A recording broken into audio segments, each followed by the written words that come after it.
एक भगवान के परम भक्त थे, नारायण दास उनका नाम था। बहुत ध्यान से सुनना। नारायण दास जी को भी वृंदावन से बहुत प्रेम था, और वृंदावन का प्रेम उन पर ऐसा चढ़ा कि वो गोपी भाव में रहने लगे। और कैसा गोपी भाव? श्रृंगार कर लेते, बिंदी लगा लेते, मांग में सिंदूर भर लेते, बड़े बड़े केश कर लिए थे, पैरों में नूपुर पहनते, हाथों में चूड़ियां पहनते और लहंगा पहन करके और बढ़िया सुंदर श्रृंगार करके किसी के सामने नहीं जाते थे।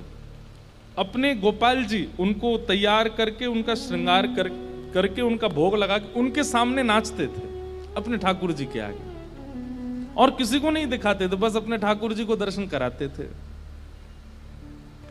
नाचते थे, गाते थे, रिझाते थे, और फिर नाचते नाचते फिर प्रसादी सिद्ध करते, प्रसादी सिद्ध करके फिर राजभोग करा देते, व्यारू करा देते, कलेऊ करा देते, ठाकुर जी के अष्टाम लीला करते, अष्टयाम भोग धराते, लेकिन नृत्य और गायन ये दो सेवा नहीं छोड़ते थे। लेकिन धीरे धीरे वैष्णवों ने उनको देखना, ढूंढना शुरू कर दिया। लोग उनकी कुटिया में जाने लगे, तो वैष्णवों को तो वो बैठने देते थे, बोले आप सब तो ठाकुर जी के समान हो, आपके सामने तो मैं नाच सकता हूं। सब लोग इधर देखो, ध्यान से, आवाज आ रही है हमारी? नृत्य कर रहे थे। नृत्य की ख्याति ऐसी हुई कि एक बार एक बहुत श्रेष्ठ नृत्य करने वाला व्यक्ति आया, और उसको किसी ने कहा कि भाई हमारे यहाँ एक साधु हैं, वो किसी के आगे नृत्य नहीं करते, ठाकुर जी का, एक बार उनके नृत्य देख लो आप। तो बहुत बड़े नृत्य करने वाले ने जब उनका नृत्य देखा तो वो बोला कि महाराज, मैं बड़े बड़े दरबारों में जाकर के नृत्य करता हूं, ऐसा नृत्य मैंने आज तक नहीं देखा।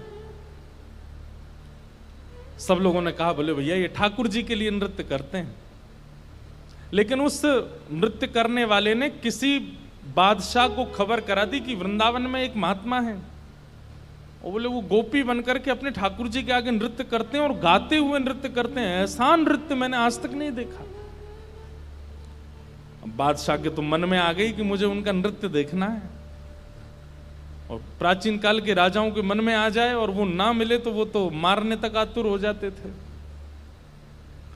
उन्होंने अपने सैनिकों को भेज करके कहा कि आपको नृत्य करने के लिए बादशाह ने बुलाया है, या तो चलिए, और अगर आप इनकार करोगे तो आपकी कुटिया जला देंगे, आपके ठाकुर जी छीन लेंगे, और फिर कभी नृत्य करने लायक बचोगे नहीं।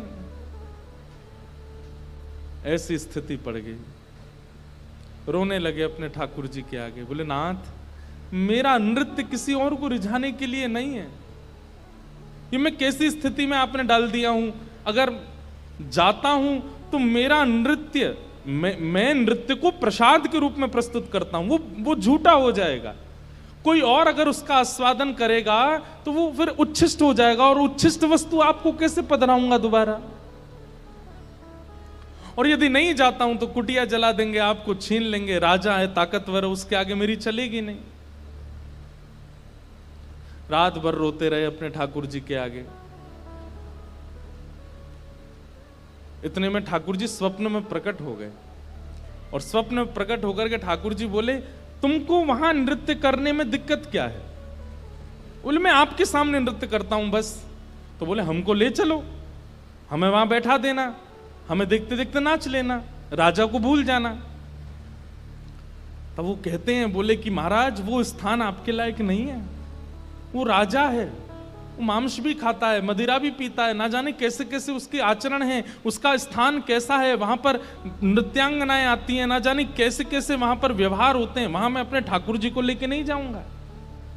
ये वैष्णव का स्वरूप होता है, वो अपने ठाकुर जी के आगे प्रदर्शन को आगे नहीं करता, वो अपने ठाकुर जी की सेवा के आगे एक बार को बड़े से बड़े उत्सवों का त्याग कर देगा, बड़े से बड़े उपाधियों का त्याग कर देगा, लेकिन अपने ठाकुर जी को ऐसे ही कहीं बेक नहीं देता। बोले ये तो नहीं चलेगा, आपको लेके तो नहीं जाऊंगा मैं।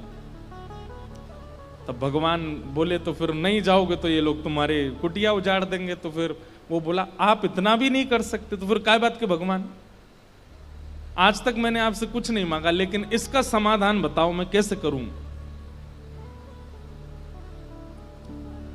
तब भगवान बोले, देखो तुमने अपनी गली में तुलसी की माला पहनी है और ये तुलसी मेरा ही स्वरूप है, तो तुम मुझे तो नहीं ले जाओगे, लेकिन ये तुलसी माला तो पहन के जाओगे। इनको तुम एक सिंहासन पर पधरा देना और इनको मेरा ही रूप मान करके, मुझे अनुभव करके, मेरा आभास करके तुम वहां नृत्य कर देना। नृत्य भी हो जाएगा, मेरे सन्मुख भी हो जाएगा और तुम्हारा बात भी बनी रहेगी। नारायण दास जी बोले, भगवान पक्का ना ये तुलसी आपका ही? बोले पक्का, 110% मेरा ही स्वरूप है, जाओ। नारायण दास जी गए और राजा के यहाँ जाकर के बोले, महाराज मैंने गले में जो ये माला पहनी है बड़ी तुलसी की, इसके लिए मुझे एक आसन दे दो, मैं इनको पधरा करके फिर नाचूंगा, नहीं तो ये तो विक्षेप डालेंगी। पधरा करके आसन पर, और जैसे नृत्य करने लगे, उनके मन में कदापि ये भाव नहीं आया कि ये तुलसी हैं, ये केवल माला हैं। यही सोचने लगे श्याम सुंदर हैं।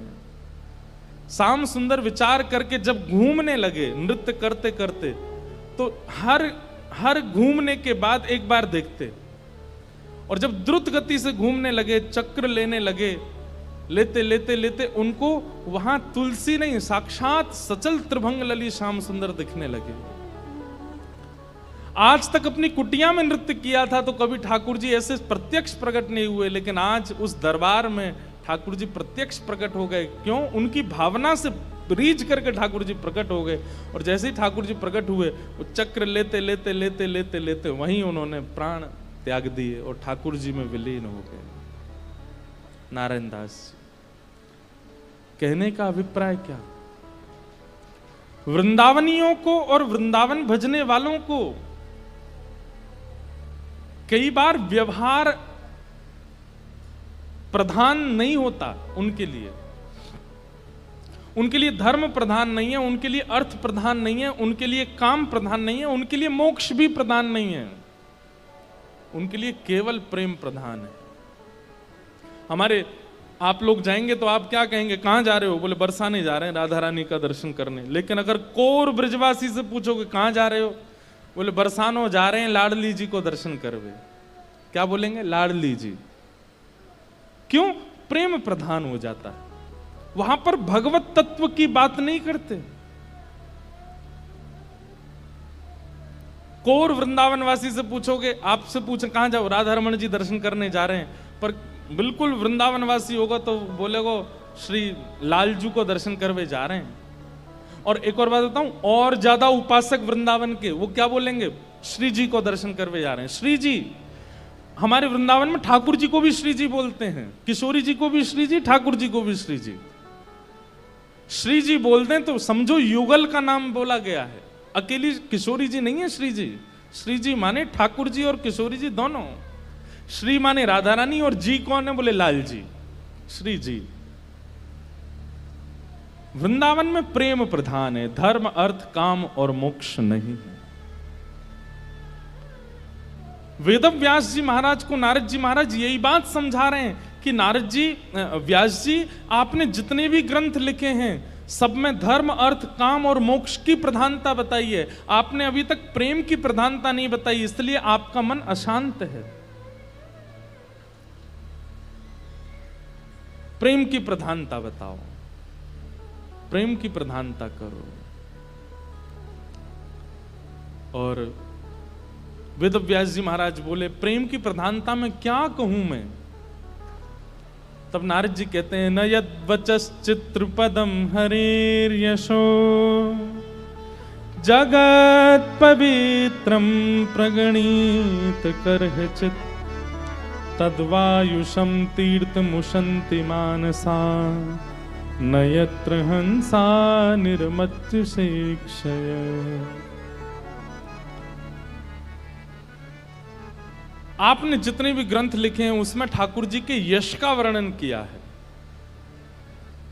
आपने ठाकुर जी के प्रभाव का वर्णन किया है, स्वभाव का नहीं। किसी कन्या के विवाह के लिए उसके परिवार वाले लड़का देखने गए, और लड़का देख करके जब परिवार वाले आते हैं तो कन्या क्या पूछती है, कैसा लगा? तो परिवार वाले क्या बोले, बहुत अच्छा घर है, गाड़ी बहुत अच्छी है उनके पास, वो जॉब करता है, 1 लाख रुपए महीने कमाता है, हाइट भी उसकी अच्छी है, 6 फीट का है, कपड़े भी बहुत अच्छे पहनता है, थोड़ा सांवला है लेकिन वैसे सब कुछ अच्छा है, माँ बहुत अच्छी है, पिताजी। अरे मुझे ये बाह्य बातें क्यों बता रही हो, उसके बारे में बताओ ना, उसका आंतरिक गुण बताओ। बाह्य प्रभाव से प्रभावशाली व्यक्ति ही रीझते हैं, लेकिन प्रेमी व्यक्ति तो स्वभाव से रीझता, उसको प्रभाव की प्रधानता नहीं चाहिए होती है। प्रेम तो स्वभाव से होता है, प्रभाव से नहीं। प्रभाव से आसक्ति होती है और स्वभाव से प्रेम होता है। समझ रहे हैं हमारी बात को? अगर आपको किसी से प्रेम है और कहीं ना कहीं उसका प्रभाव आपको आकर्षित कर रहा है, तो उसको प्रेम नहीं, उसको आकर्षण कहते हैं। प्रेम तो स्वभाव से होता है। और एक और बात कहें, जहां प्रेम होता है ना, वहां स्वभाव कैसा भी हो वो प्रिय लगता है, अच्छा लगता है। अब भाई दुनिया की माताओं के बालक होते हैं, किसी के सुंदर होते हैं, किसी के मोटे होते हैं, किसी के पतले होते हैं, किसी के छोटे से होते हैं, किसी, लेकिन माँ को अपना बालक जैसा भी अच्छा लगता है, चाहे वो काला है, चाहे वो गोरा है, मोटा है, छोटा है, पतला है, सूखा है, बीमार है, ठीक है, लेकिन माँ को वो प्रिय ही लगता है, क्योंकि उसका प्रभाव, उसका बाह्य रूप माँ को आकर्षित नहीं करता। माँ का हृदय जुड़ा होता है बालक से। ठीक वैसे ही हे व्यास जी महाराज, आपने जितने भी ग्रंथ लिखे हैं उनमें प्रभाव का वर्णन किया है, और प्रभाव से आसक्त करने वाले लोग तो रीझ जाएंगे, लेकिन प्रेमी लोग नहीं रीझ पाएंगे। आपने जितने भी ग्रंथ लिखे हैं, इन ग्रंथों को सुन करके, पढ़ करके कामनाओं की पूर्ति करने वाले लोग रीझ जाएंगे, यज्ञ अनुष्ठान करने वाले लोग रीझ जाएंगे, फल की प्राप्ति करने वाले लोग रीझ जाएंगे, लेकिन जिनका जीवन धन केवल प्रेम है वो कैसे रीझेंगे? उनके लिए तो आपको स्वभाव बताना पड़ेगा ठाकुर जी का।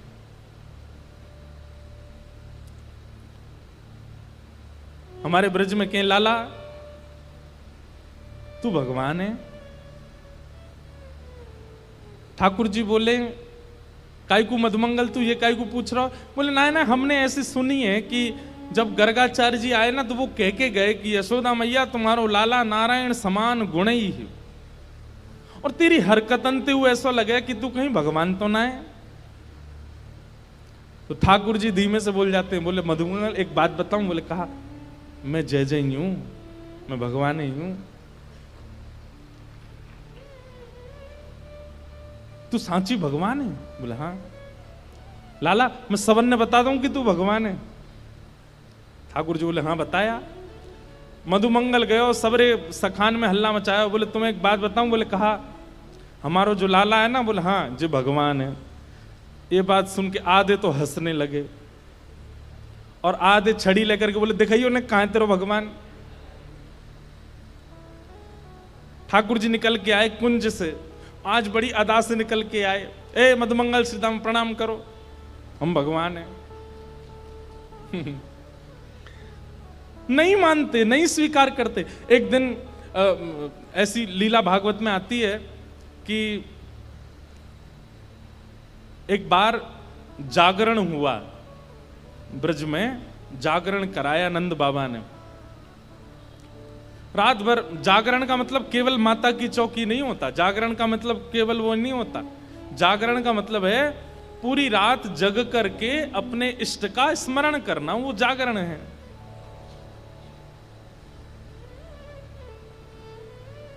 रात भर जागरण चला, तो जागरण के काल में जैसे ही थोड़े ब्रह्म मुहूर्त का समय हुआ, तब घड़ी तो होती नहीं थी, अंदाजा लगाया तो नंद बाबा को लगी कि भाई ब्रह्म मुहूर्त है, क्यों मैं स्नान करवे जाऊं। तो जैसे ही नंद बाबा ने यमुना जी में प्रवेश किया,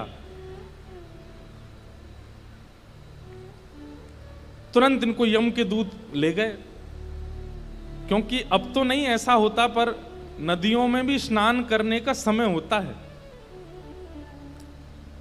ब्रह्म काल से पहले अगर आप नदी स्नान करते हैं तो वो देवताओं का समय होता है, उस समय देवता स्नान करने आते हैं, उस समय नहीं करना चाहिए। और सूर्य उदय के बाद नदियों में स्नान का विधान राक्षसों का है, इसलिए तब भी नहीं करना, ब्रह्म मुहूर्त में ही करना चाहिए। और जब त्रिकाल संध्या और त्रिकाल स्नान का भाव है तब कोई ऐसी बात नहीं, पर प्रथम स्नान मानव का ब्रह्म मुहूर्त में ही होना चाहिए, ऐसा शास्त्र आज्ञा है। तो नंद बाबा देव काल में चले गए और जैसे ही नदी में स्नान करने पहुंचे तो गंधर्वजन इनको पकड़ के ले गए। जब नंद बाबा बहुत देर तक नहीं आए तो सबने जाके ठाकुर जी से कही, तो ठाकुर जी गए और ठाकुर जी ने यमुना जी में प्रवेश करके गंधर्व लोक में जाकर के नंद बाबा को वहां से छुड़ाया और वापस लेकर के आए। तो जैसे ही नंद बाबा वापस आए तो सब ब्रजवासियों ने घेर लिया, सब लोग इधर देखो। सब ब्रजवासी बोले, बाबा तुम कहां चले गए, रात में गए अब निकल के आए हो। मधुमंगल श्रीदाम बोले, बाबा हमें तो यूं बताओ, इतनी देर तुमने सांस कैसे ली भीतर, तुम चले कहां गए। बाबा बोले, भैया 2 देवता मुझे पकड़ के ले गए, मैंने देव काल में स्नान कर लियो। बोले फिर? बोले कछु ना, बड़े बड़े महल बने, बड़े बड़े लंबे चौड़े देवता ऐसे सुंदर कि देखते रह जाओ। मैंने इंद्र को दर्शन कियो, मैंने सबरे देवता देखे वहां पे। और फिर बाबा फिर का भयो?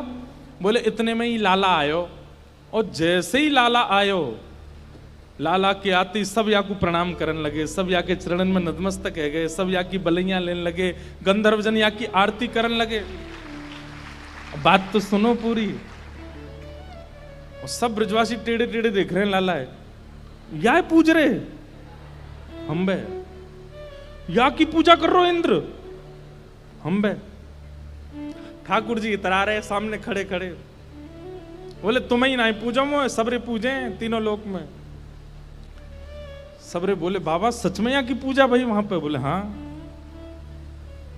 अब तो ठाकुर जी का यश बढ़ गया,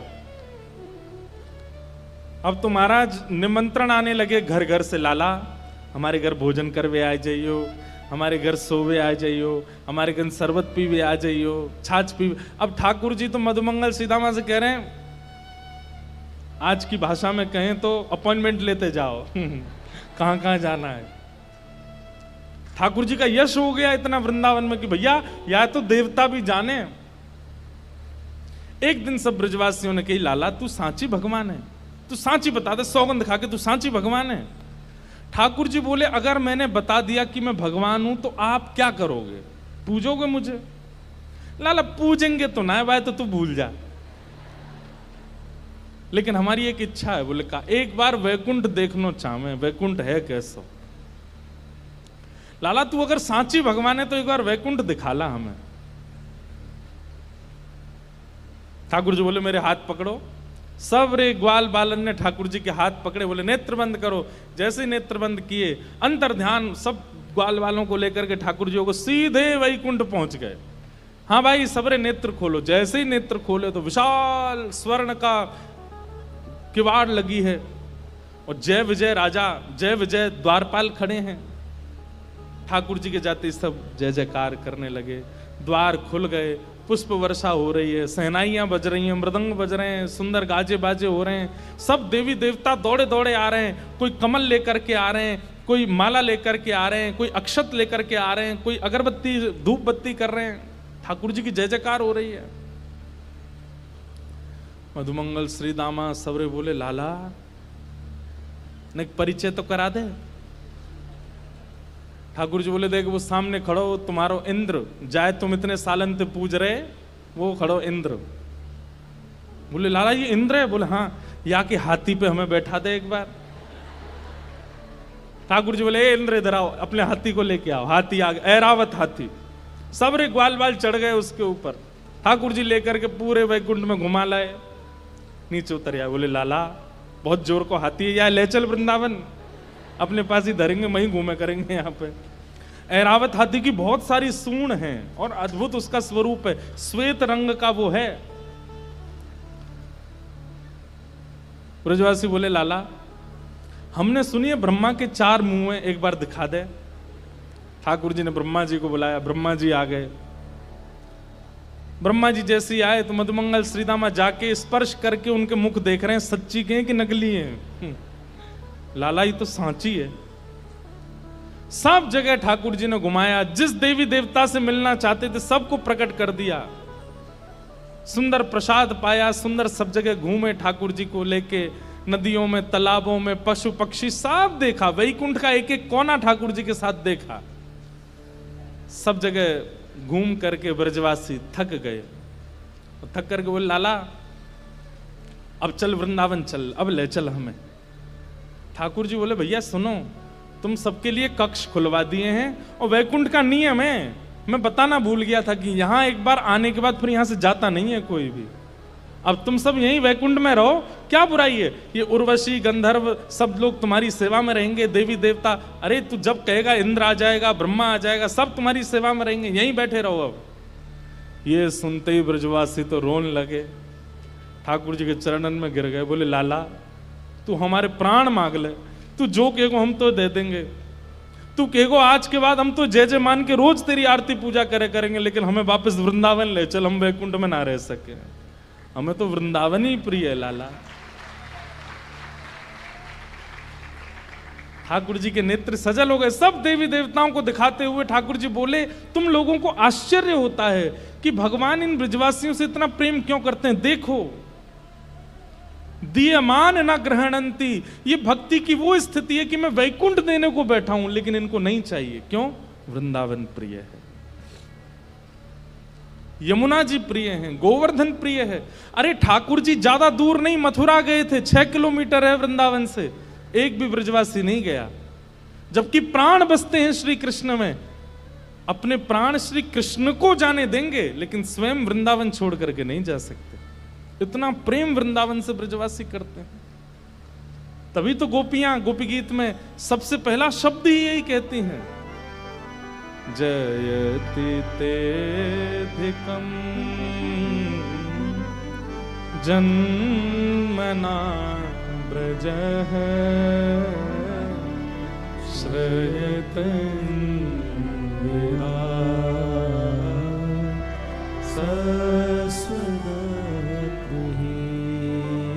हमारी एक बात बहुत ध्यान से सुनिएगा, प्रेमी भक्त के 3 प्रेम हैं, जब वो 3 प्रेमों में निपुण हो जाता है ना, जब चौथा प्रेम ठाकुर जी उसको देते हैं। सबसे पहला नाम के प्रति प्रेम, ठाकुर जी का नाम यदि सुन ले तो सुध बुध खो जाए अपने। नाम का मतलब ये नहीं होता कि कहीं कीर्तन चल रहा हो, कथा भी तो नाम है। उल्लासनगर के वसंशा दरबार में कथा हो रही है और आप घर पर बैठ कर के आनंद कर रहे हो, ये प्रेमी भक्त के साथ हो ही नहीं सकता, वो विचलित हो जाएगा। मुझसे इतनी दूरी पर, यहां पर कितने वैष्णव, आज हमने तो बोला भी नहीं था कि मैं आज मिलूंगा, फिर भी इतने लोग आए आज, कहां कहां से, 3 घंटा दूर, 2 घंटे दूर, 4 घंटे दूरी से, क्यों? ये नाम के प्रति प्रेम है। आप अपने 100 काम छोड़ देंगे लेकिन ठाकुर जी की लीला कथा नाम नहीं छोड़ सकते। सबसे पहला प्रेम नाम के प्रति,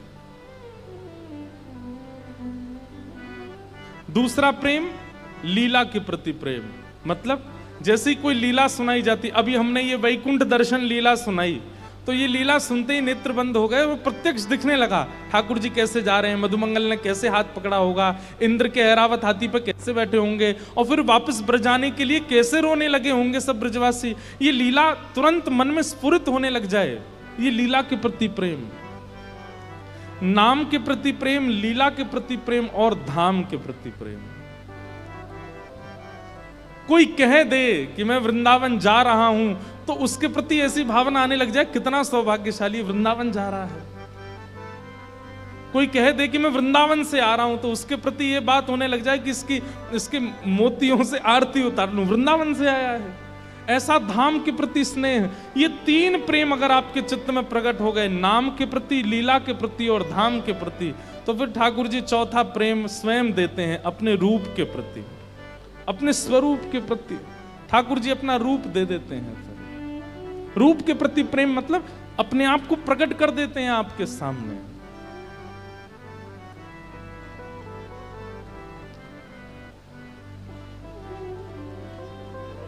इसलिए भैया वृंदावन में सब उल्टा है। वृंदावन में धर्म, अर्थ, काम और मोक्ष सब किनारे केवल एक शब्द चलता है, प्रेम। प्रेम। आज नारद जी वेद व्यास जी से वही कह रहे हैं कि हे नारद जी, आप प्रेम का वर्णन करो। आपने धर्म का, अर्थ का, काम का, मोक्ष का वर्णन कर दिया, अब ठाकुर जी के स्वभाव प्रेम का वर्णन करो। और उसी स्वभाव प्रेम के वर्णन के रूप में श्रीमद् भागवत संहिता वेद व्यास जी के द्वारा रचना की गई। बोलो भागवत महापुराण की जय। श्रीमद् भागवत ज्ञान भी दे सकती हैं, श्रीमद् भागवत वैराग्य विरक्ति भी दे सकती हैं, लेकिन श्रीमद् भागवत जी से यदि प्रेम प्राप्त नहीं हुआ तो आपने कुछ प्राप्त नहीं किया। दीनता आ जाए, प्रेम आ जाए, सहजता आ जाए, सरलता आ जाए, निर्मलता आ जाए, तब समझो कि आप भागवत के आश्रय में रहे हो। कई बार भागवत का आश्रय लेने वाले ज्ञानी ज्यादा हो जाते हैं, कई बार भागवत का आश्रय लेने वाले विरक्त ज्यादा हो जाते हैं, वैरागी ज्यादा हो जाते हैं, निर्मोही ज्यादा हो जाते हैं, लेकिन श्रीमद् भागवत के आश्रय लेने वाला तो प्रेमी हो जाए, प्रेम से ओतप्रोत हो जाए।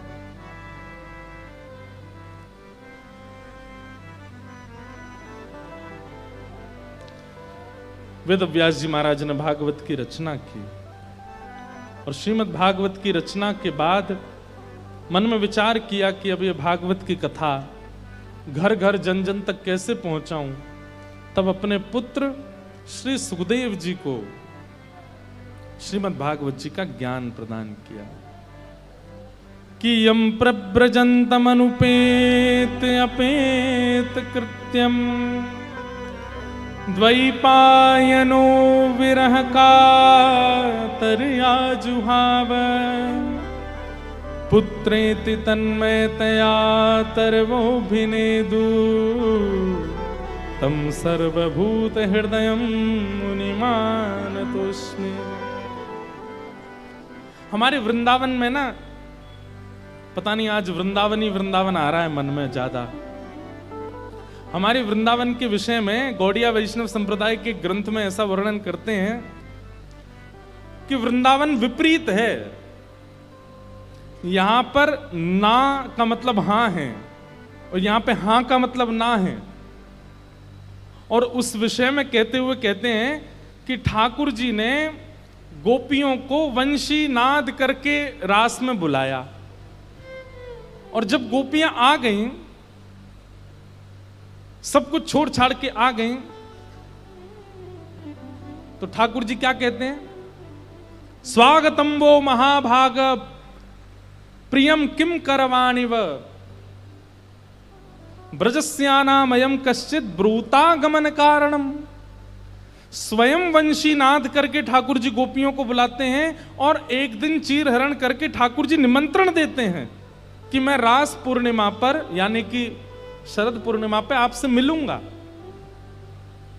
आमंत्रण देते हैं।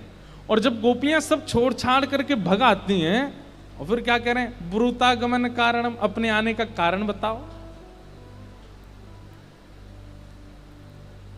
गोपियां कहती हैं हमें तुम्हारी बातें समझ नहीं आती श्री कृष्ण।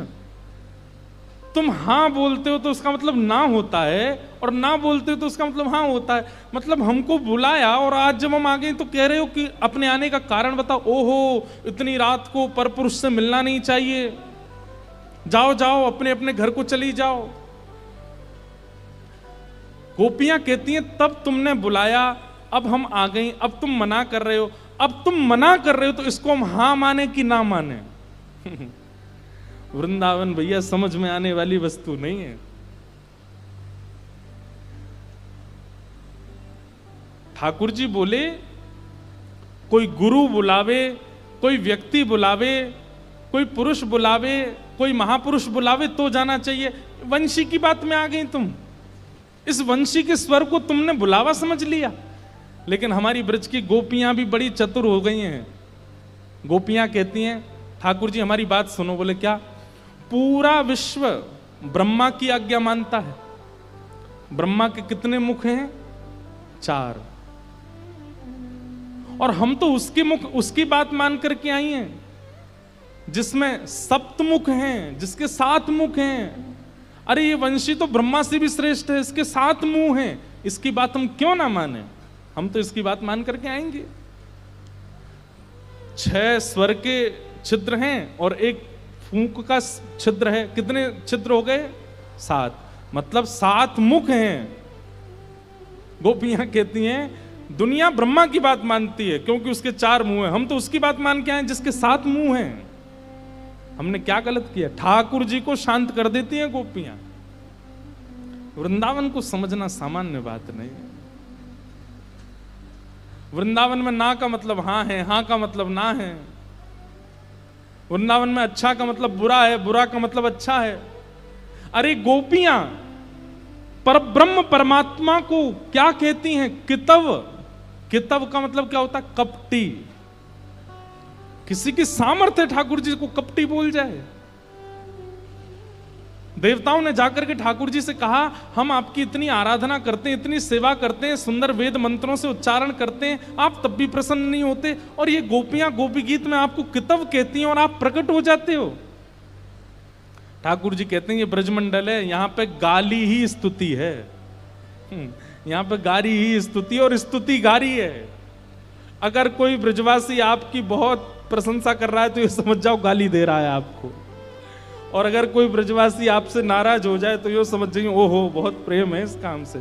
2-4 बात भली बुरी सुना दी, समझ जाओ उसका प्रेम है हमसे। आहा, ये वृंदावन है।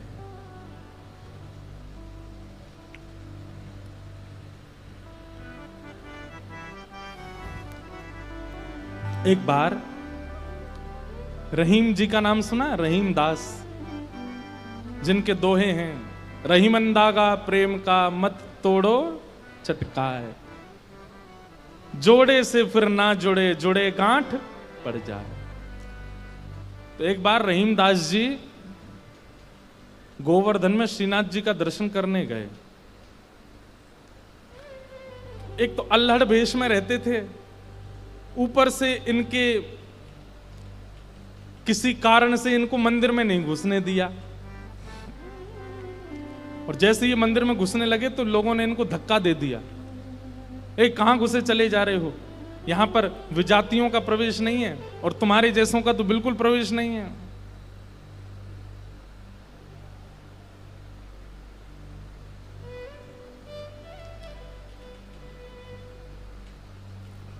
रहीम जी को इतना क्रोध आया, ठाकुर जी को ही सुनाने लगे बाहर बैठ करके। बोले आप कैसे परमात्मा हो, कैसे स्वामी हो, कैसे भगवान हो? इतनी दूर से मैं चल करके आया और आप मुझे दर्शन नहीं दे रहे हो, लोगों के द्वारा मुझे बाहर करवा रहे हो। इतने क्रोध में आ गए श्री रहीम जी। ठाकुर जी भीतर खड़े खड़े उनको पसीना आने लगा, बाहर खड़े खड़े रहीम जी गुस्सा कर रहे हैं। गुसाई जी भोग लेकर के गए, पर्दा जैसे किया, ठाकुर जी बोले हमको नहीं पाना। ठाकुर जी कुछ और बना के ले आऊं? ठाकुर जी बोले हमको वो भी नहीं पाना। गुसाई जी को लगा ठाकुर जी बहुत नाराज हैं, 56 भोग बनाओ। 56 भोग लेकर के गए, ठाकुर जी बोले बिल्कुल नहीं पाना, हमारा मन नहीं है। स्पष्ट ठाकुर जी बता भी नहीं रहे कि बात क्या है, लेकिन जो जो गुसाई जी प्रस्तुत कर रहे हैं सबके लिए मना करते जा रहे हैं, मुझे नहीं पाना। अंत में गुसाई जी ने कहा, बोले जय जय, कोई अपराध बना हमसे? ठाकुर जी मुंह फुला के बैठे हैं, कुछ नहीं बोले। बोले मैं क्यों बताऊं? गुसाई जी समझ गए, बोले कि ओहो कोई अपराध ही बना है। तुरंत सबको बुलाया, बोले भैया आज किसी का अपमान किया, किसी का अपराध किया, कुछ हुआ था क्या दिन भर में? तब द्वारपालों ने बताया, बोले महाराज आज एक आया था, वो विजातीय था, उसके वस्त्र भी अच्छे नहीं थे, वो देखने में भी अजीब सा लगा, हमको लगा मंदिर में जाके उपद्रव करेगा, इसलिए हमने घुसने नहीं दिया, हमने उसको निकाल दिया। गुसाई जी समझ गए, बोले ओहो उसी के लिए ठाकुर जी ऐसे हो रहे हैं। वो निश्चित ही ठाकुर जी का कोई परम भक्त है, और उसको ठाकुर जी, वो ठाकुर जी का दर्शन करने नहीं आया था, ठाकुर जी ने उसको देखने के लिए बुलाया था, ठाकुर जी देखना चाहते थे, और तुमने उसको यहां से बाहर कर दिया। अब एक काम करो। बोले क्या? सुंदर प्रसाद बनाओ, प्रसाद बना करके सिद्ध करके, वो यहीं कहीं बैठे होंगे, ज्यादा दूर गए नहीं होंगे, उनको लेके आओ। मंदिर में प्रसाद सिद्ध हो रहा था रहीम जी को प्रसन्न करने के लिए, लेकिन ठाकुर जी इतने व्याकुल हो गए, बोले अभी तो चूल्हा जलाएंगे, कढ़ाई धरेंगे, तब कुछ बनाएंगे, तब तक रहीम जी वृंदावन पहुंच जाएंगे। इतने में ठाकुर जी ने क्या किया, ठाकुर जी के सामने जो सोने की थाल में प्रसाद रखा था, ठाकुर जी ने वो थाल उठाया बड़ा सा और अपने कंधे पर रखा, खुद ही चले गए, स्वयं ही चले गए। यहां रहीम जी गोविंद कुंड पर बैठे थे, खूब गुस्सा हो रहे थे, ठाकुर जी को भली बुरी सुना रहे थे। लेकिन जैसे ही देखा गिरिराज पर्वत से उतरते हुए श्याम सुंदर आ रहे हैं, और झांकी कैसी है, कटिकाचनी पहनी है, मोरपुच्छ पहना है, जो स्वरूप ठाकुर जी का ऐसा रहता है, हाथ में वंशी लेकर के, और ठाकुर जी यहाँ कंधे पर विशाल थाल लेकर के ऐसे उसको संभालते हुए ठाकुर जी आ रहे हैं। आहा, रहीम जी के लिए रहीम दास जी ने उसी समय ठाकुर जी की छवि का वर्णन किया, बहुत सुंदर। क्या वर्णन करते हैं, कैसे लग रहे हैं श्याम सुंदर। आहा,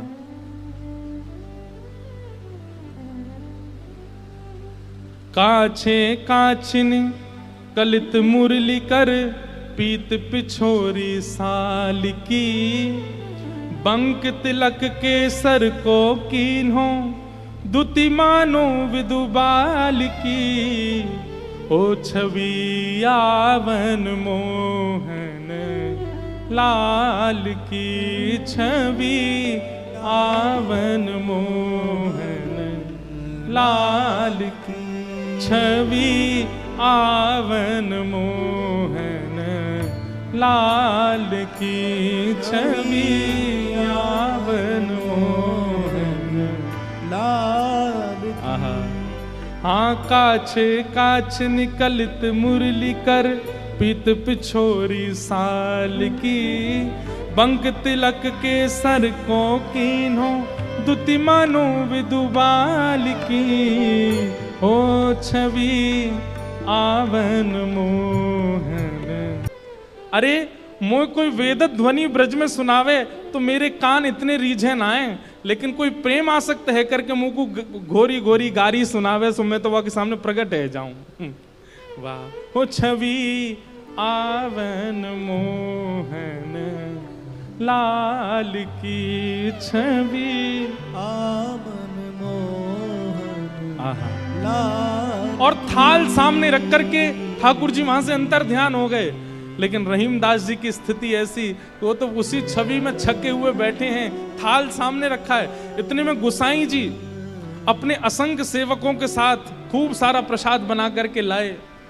रहीम जी के पास जैसे ही पहुंचे तो देखें यहाँ तो पहले से ही थाल रखी, और ये वो थाल है जो श्री जी बाबा की है, श्रीनाथ जी की है। नेत्र बंद हैं और एक कोई सामग्री लेकर के प्रेम से रहीम जी पा रहे हैं। गुसाई जी बोले, रहीम जी ये थाल आपके पास आई कैसे? आहा, बिसरत नाही सखी मोमन सो, चितवन बैन विशाल की। बैन मतलब, बैन कहीं कहीं ये अधर का जो अंतिम छोड़ होता है इसको बैन कहते हैं।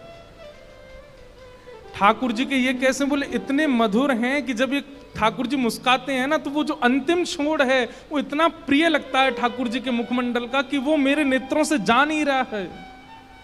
विसरत नाही सखी मोमन सो, चितवन बैन विशाल की। नीकी हसन अधर सधरन छवि, छवि सुमन गुलाब की। ओ छवि आवन मोहन लाल की, छवि आवन मोहन लाल की। और जल सो डार दियो पुत्रिन पे डोलन मुक्ता माल की। जल सो डार दियो पुत्रिन पे डोलन मुक्ता माल। आप बोन आप मोल बिन मोलन डोले, बोलन मदन गोपाल की, आप मोल बिन मोलन डोलन।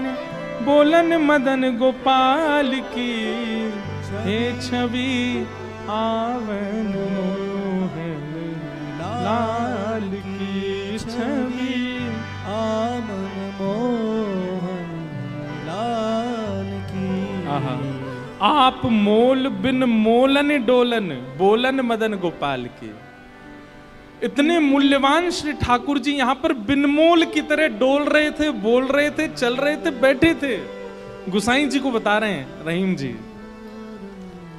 इतने मूल्यवान ठाकुर जी यहां पर बोल रहे थे, डोल रहे। देखो वो चरण चिन्ह दिख रहे हैं, यहां देखो, यहां से चंदन की सुगंधी आ रही, यहां बैठ गए थे आके और ऐसे मधुर स्वर बोल रहे थे कि अब मैं किसी और को सुनना नहीं चाहता हूं उनके आगे। अरे यह स्वरूप निरखे सोई जाने। अरे जिसने वो स्वरूप देखा होगा, यह स्वरूप निरखे सोई जाने, यही रहीम के हाल की। यह स्वरूप निरखे सोई जाने, यही रहीम के हाल की। ओ छवि आवन मोहन लाल की। छवि आवन लाल की। वहां रहीम जी के नेत्र सजल हैं और यहां गुसाई जी के सुनते सुनते नेत्र सजल हो गए।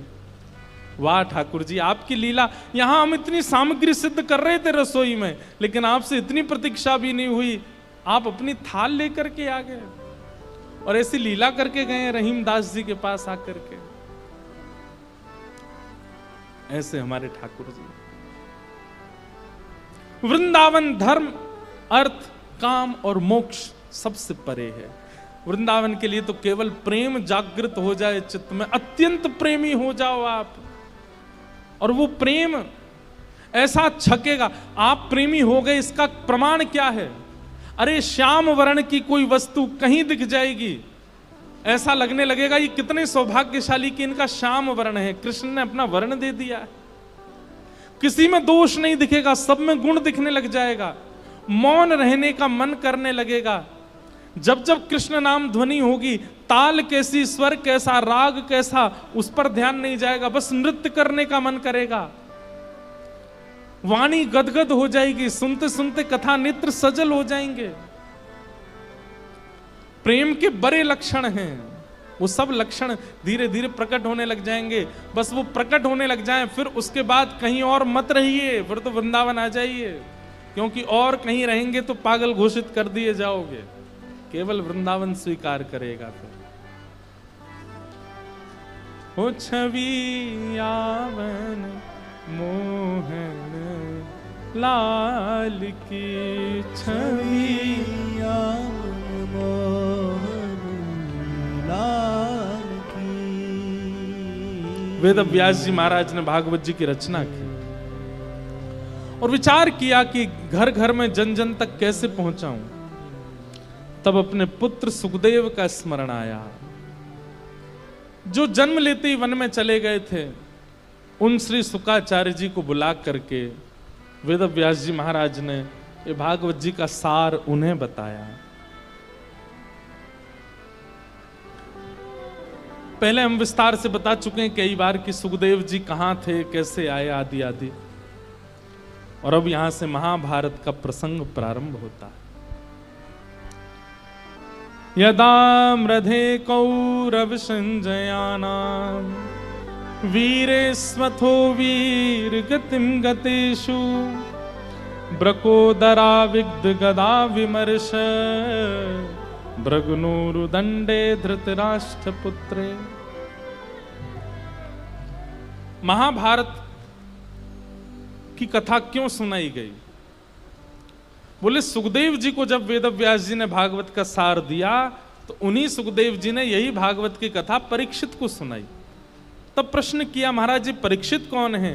तो परीक्षित की कथा के उदय के लिए महाभारत का थोड़ा अंश सुनाना पड़ेगा, और यहां महाभारत का थोड़ा अंश कहा गया।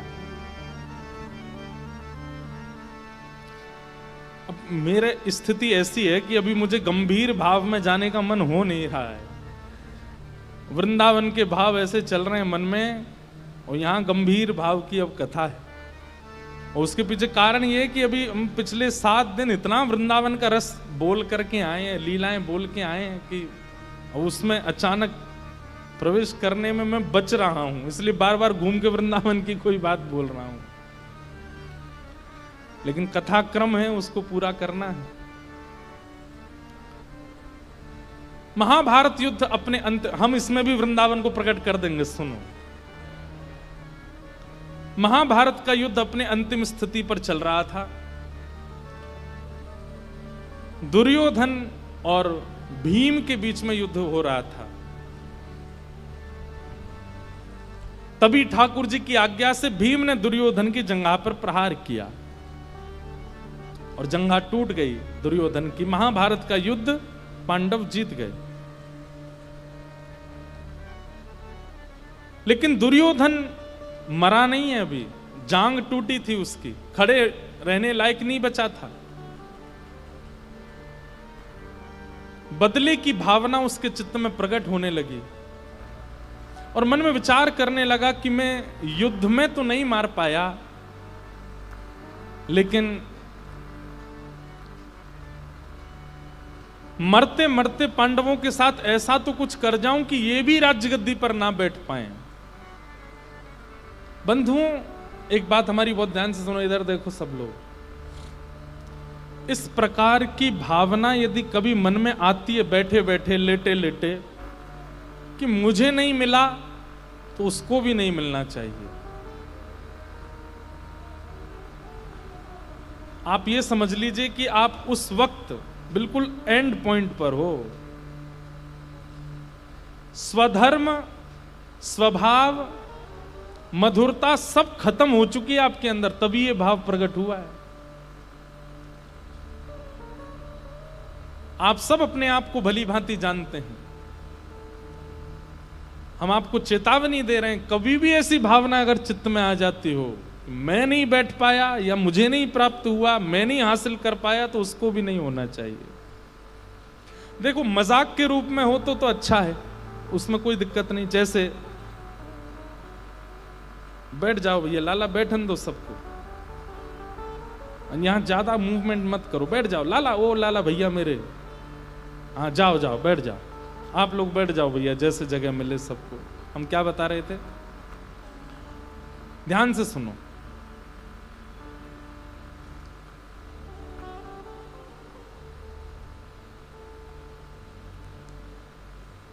कोविड आया था ना, जब लॉकडाउन लग गया था सब जगह, इतने घबरा गए सब लोग।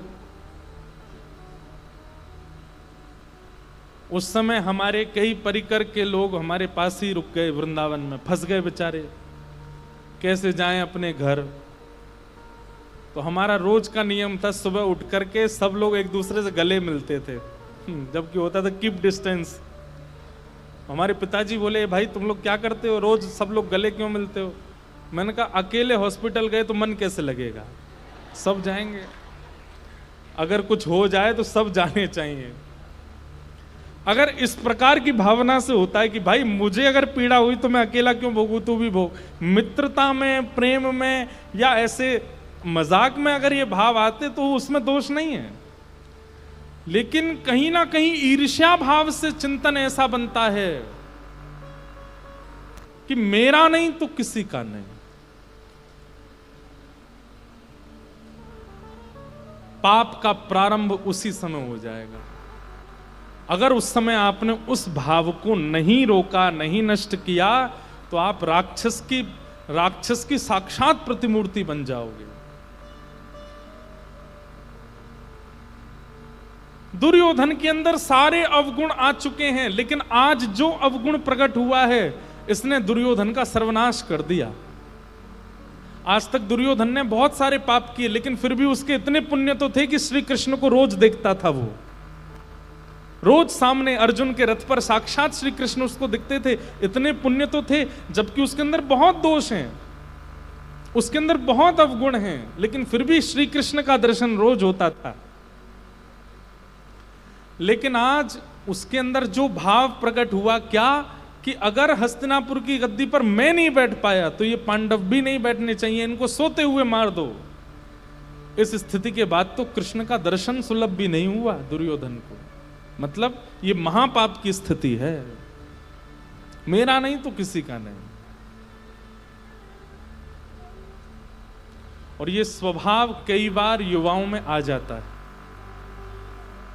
भले ही वो लोग इसके लिए प्रयास नहीं करते कि मैं ऐसा कुछ करूं कि उसको ना मिले, लेकिन सोचते रहते हैं मन में, हे भगवान मुझे तो नहीं, इसको भी नहीं मिले, इसको भी नहीं मिले, इसको भी नहीं मिले, इसका भी ना हो। ये महापाप की स्थिति है।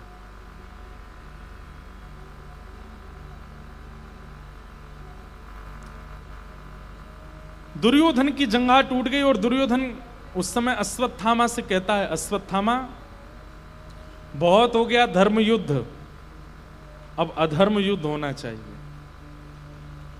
और वो कैसे होगा? बोले रणभूमि में नहीं मार पाए हम 500 पांडवों को, लेकिन सोते हुए 500 पांडवों को मार सकते हैं। हस्तिनापुर की गद्दी पर अगर हम नहीं बैठे तो ये भी नहीं बैठ पाएंगे, हम इनको भी लायक नहीं छोड़ेंगे, जाओ सोते हुओं को मार दो। और अश्वत्थामा ने भेज दिया। इसे कहते हैं अपने दुख से कम दुखी हैं, दूसरे के सुख से ज्यादा दुखी हैं, वो प्रसन्न क्यों है?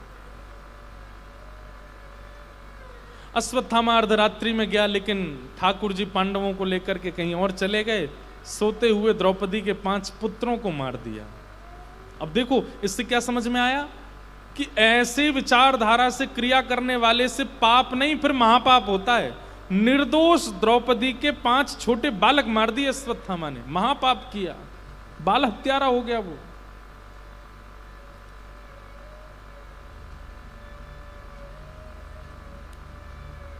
प्रातःकाल का समय हुआ, पांडवों को पता चला कि द्रौपदी के 5 पुत्र मारे गए।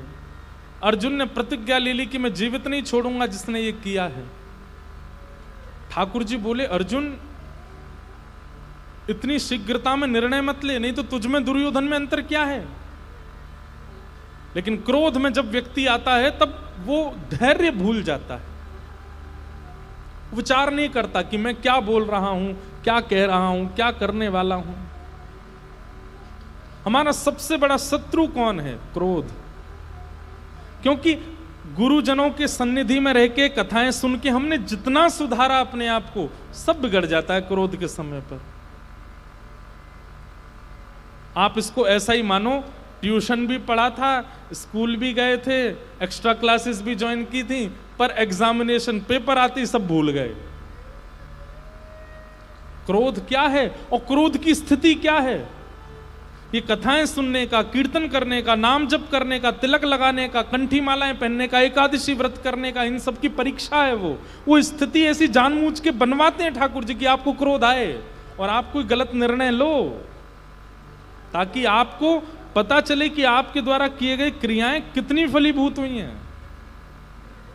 इसलिए क्रोध में अपने आप को संभाल लिया कीजिए। क्रोध आना बुरी बात नहीं है, सबको आता है, हमें भी आता है। पर क्रोध में एक चीज हमने पिछले 9 साल में कथा करते करते एक चीज हमने सीख ली, क्रोध में मौन हो जाना। जब क्रोध आता है तो मौन हो जाना। और क्रोध में दूसरी चीज होती है स्वीकार कर लेना, जो है ठीक है, विवाद ना करना। और बाकी परिस्थिति के अनुसार होता है। लेकिन सबसे बड़ा एक गुण भागवत जी की कृपा से आया, इतने लोगों के बीच में कह रहा हूं कहीं ये चला ना जाए, क्योंकि शास्त्र आज्ञा करते हैं भीड़ में गुण का वर्णन करने से गुण घटता है और भीड़ में दोष का वर्णन करने से दोष घटता है। तो कहीं ये गुण चला नहीं जाए, भागवत जी रक्षा करें। लेकिन क्रोध में मौन रहने का मन होता है और ये अच्छा है, बहुत निर्णयों में सहायक होती है ये बात। ठाकुर जी अर्जुन को समझा रहे हैं, अर्जुन क्रोध मत कर, लेकिन अर्जुन ने ठाकुर जी की सुनी नहीं, प्रतिज्ञा ले ली कि मैं जीवित नहीं छोड़ूंगा। और जब पकड़ा गया अश्वत्थामा और हाथ पैर बांध करके प्रस्तुत कर दिया गया सभा में, इसी ने मारा है बालकों को, अर्जुन अपनी तलवार निकाल करके उसका सर धड़ से अलग करना चाहता है, लेकिन तभी कोई बुजुर्ग आज्ञा करता है कि पहले मां की आज्ञा होगी तो ही उसके बालकों के हत्यारे को मारा जा सकता है, पहले द्रौपदी से पूछो। द्रौपदी से पूछा तो द्रौपदी स्पष्ट मना कर देती है। उवाच चास हन्तस्य वंधनानयनम सतिम मुच्यतामेष ब्राह्मणो नितराम गुरु। इसको मत मारो। क्यों ना मारे? तुम्हारे बालकों को मारा इसने। बोले उस दोष को एक तरफ रखते हुए बाकी की चीजें विचार करो। जबकि बंधुओं, मैंने अनुभव करके देखा है कि व्यक्ति जब विपरीत परिस्थिति में आता है ना, वो संभाल ही नहीं पाता अपने विचारों को, अपनी बुद्धि को, अपनी वाणी को, अपने क्रोध को, कुछ भी उसके काबू में नहीं रहता। अरे हमारा कोई अति प्रिय बीमार हो जाता है ना, घबरा जाते हैं हम लोग।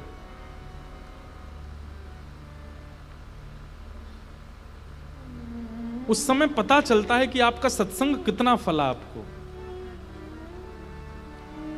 वो धैर्यता जो आपकी नष्ट हो जाती है ना हृदय की, वो बताता है कि आपकी एकादशी सारी व्यर्थ थी, केवल दिखावा था, कुछ नहीं हो पाया।